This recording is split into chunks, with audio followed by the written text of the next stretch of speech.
चलिए जानते हैं कुछ ऐसे सवाल जो नई मदर्स के मन में रहते हैं और बहुत सारे डाउट्स बच्चे को लेके, पीरियड्स को लेके, मिल्क को लेके बहुत सारे क्वेश्चंस रहते हैं। उस सब क्वेश्चंस के आंसर इस पर्टिकुलर वीडियो में मिलेंगे। हाय गाइस, मैं हूँ प्रीति और आप सभी का पीयू प्रिंस वर्ल्ड में स्वागत है। आशा करती हूँ आज का दिन आपका शुभ बीत रहा होगा। सब्सक्राइब करने के साथ साथ बेल आइकन भी ज़रूर दबाइएगा ताकि मेरे सारे नोटिफिकेशन आप तक पहुँचते रहे। तो चलिए वीडियो शुरू करते हैं। सबसे पहला क्वेश्चन, डिलीवरी के बाद मदर्स के मन में ये आता है कि उनका जो पीरियड है वो कितने दिन तक रहेगा, अगर चली गया तो कितने दिन के बाद आएगा, क्या ये नॉर्मल रहेगा कि एबनॉर्मल रहेगा। ये सारे क्वेश्चन जो आते हैं उसके आंसर्स दूंगी। फ्रेंड्स, डिलीवरी के बाद दोबारा पीरियड्स कब आएंगे वो किसी को नहीं पता, और डिलीवरी के बाद रेगुलर पीरियड्स रहेंगे वो भी किसी को नहीं पता। फ्रेंड, इसमें एक चीज़ कंफर्म है कि आप जैसे डिलीवर करते हैं बेबी को उसके बाद आपको पीरियड्स रहेंगे 40 डेज़ तक कंटिन्यू रहेगा। किसी किसी को नहीं रहता है, किसी किसी को 40 डेज़ तक कंटिन्यू रहता है।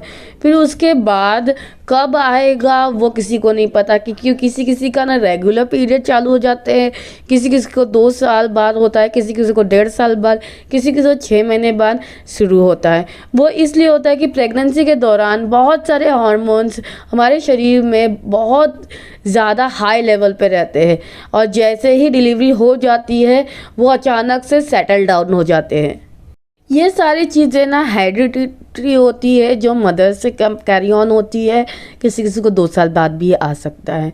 पर जो फर्स्ट पीरियड होता है ना, थोड़ी सी वाटरी, थोड़ी सी पिंकिश आ सकती है और क्लॉथिंग भी आ सकती है, क्योंकि जो प्रेगनेंसी के दौरान यूट्रस जो बेबी को प्रोटेक्ट कर रहा था, न्यूट्रिशन दे रहा था, वो फर्स्ट पीरियड्स के टाइम ही एकदम ड्रेन आउट हो चुका है। तो फिर पहला जो पीरियड है आपका इस टाइप का हो सकता है, क्योंकि आपका शरीर बैक टू नॉर्मल हो रहा है, तो उसके अंदर जो भी यूट्रस के अंदर गंदगी बची हुई है वो निकल रही है। पहले 2 पीरियड्स इस तरह से हो सकते हैं, क्लॉटी, स्टिकी, वाइड और ज़्यादा ओवरफ्लो हो रहा है वो हो सकता है। उसके बाद भी हो रहा है तो आपको अपने डॉक्टर से बात करनी है, अगर ये 3-4 बार रिपीट हो रहा है तब। सेकंड क्वेश्चन मन में आता है कि बच्चे का सर को लेके, बच्चे का जो सर है वो आड़ा इस तरह से क्यों है, और उसके यहाँ पर सर के यहाँ पे जो सॉफ्टनेस क्यों है, ये कब भरेगा। ये सारे क्वेश्चन के आंसर्स अभी देती हूँ। जैसे ही बच्चा पैदा होता है ना, तो बच्चे का जो सर है कुछ अजीब सा शेप में होता है। वो इसलिए होता है कि बर्थ कनाल से निकलने के टाइम पे बच्चे का है ना सर अगर कुछ अलग तरीके से स्क्वीज़ होएगा तभी वो है ना वहाँ से निकल सकता है। और वो निकलने के बाद जैसे बाहर डिलीवरी हो गई है बच्चे की, तो फिर वो कुछ दिनों में वो ठीक हो जाता है। फ्रेंड्स, और जो यहाँ पर सॉफ्ट स्पॉट होता है ना, वो बहुत ही ज़रूरी है बच्चे के लिए डेवलपमेंट में। चलिए जानते हैं कितने दिन में ये सारी चीज़ें ठीक हो सकती हैं।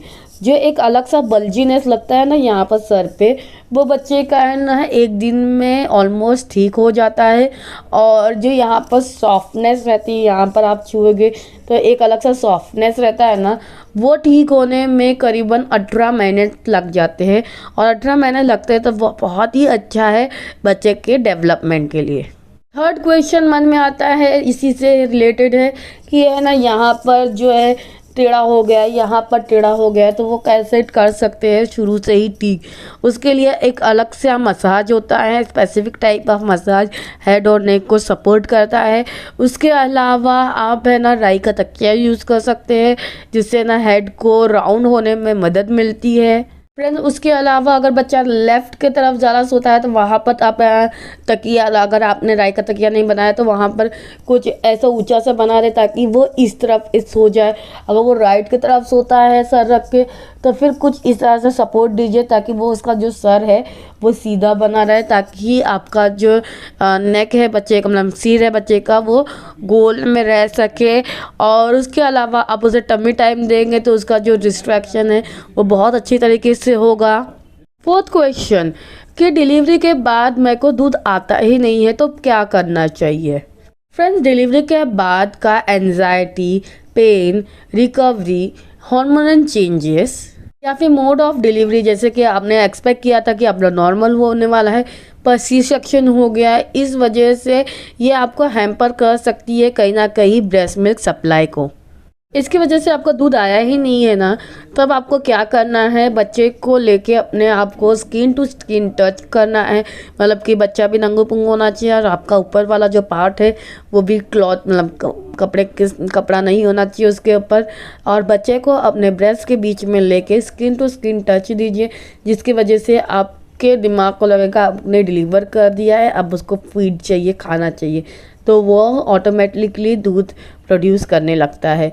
उसके अलावा ब्रेस्ट मसाज होना चाहिए आपका। इसके अलावा ब्रेस्ट को स्टिमुलेट कीजिए और ब्रेस्ट में से दूध एक्सप्रेस करने की कोशिश कीजिए। दूध है तो भी, दूध नहीं है तो भी, ये सारी चीज़ें आपको करनी है। इसके अलावा अगर आपको दूध नहीं है तो भी अपने बच्चे को लैच करवाए, प्रॉपर लैच करवाए, प्रॉपर सिटिंग पोजीशन के साथ लैच करवाए। इसके साथ साथ प्रॉपर हाइड्रेशन रखे और प्रॉपर डाइट रखे, तो आपको जो ब्रेस्ट मिल्क है वो एक टाइम के बाद आने लगेगा। एंड इसके अलावा आपका जो मेंटल हेल्थ है और गिल्ट में नहीं रहना है, तो आपका जो ब्रेस्ट मिल्क सप्लाई है वो बहुत अच्छे से आएगा भी और आप अपने बच्चे को अपना दूध पिला भी पाएंगे। फ्रेंड्स, आज का जो वीडियो है यहीं तक था। होप सो अच्छा लगा रहेगा। अच्छा लगा तो प्लीज़ लाइक ज़रूर कीजिएगा, अपने फैमिली फ्रेंड रिलेटिव के साथ ये शेयर ज़रूर कीजिएगा। चलिए बाय, मिलते हैं नेक्स्ट वीडियो में। मैं पिया प्रिंस।